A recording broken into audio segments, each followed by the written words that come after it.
Sir David Jason has made a huge Only Fools and Horses show confession after claiming that his colleague was fired for laughing during filming.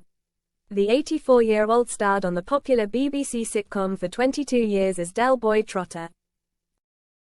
According to reports, he shared that a crew member once failed to contain a giggling fit and was asked to leave the set. During the filming of a 1982 episode called Ashes to Ashes, the humor was too much for a cameraman. During the infamous episode, the scene featured the Trotters brothers epically failing when they tried to scatter the remains of their relative. The ill-fated attempt saw Trig pour his Trigger's grandfather's ashes into the River Thames. However, the key moment was when a street-cleaning lorry comes past and sucks up the urn. Rodney was left with his jaw wide open and began shouting at the driver.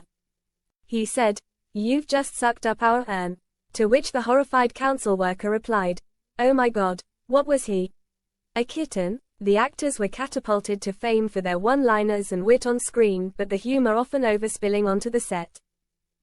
According to David, the moment was so hilarious that one of the cameramen struggled to hold back his laughter, which took everyone by surprise. Allegedly, it became a huge problem and left bosses furious. The production team had no choice but to remove him and ask him to step aside from his duties. David added that he couldn't control himself, although this left him seriously shaken up.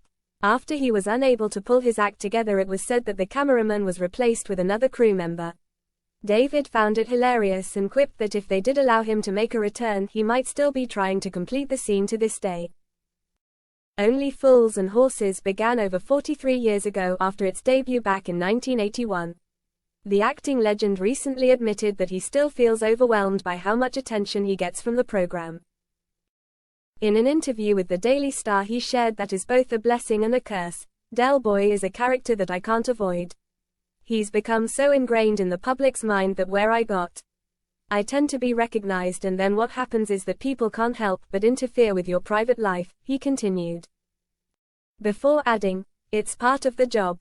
It's part of giving your time and your life to the great British public, God bless them."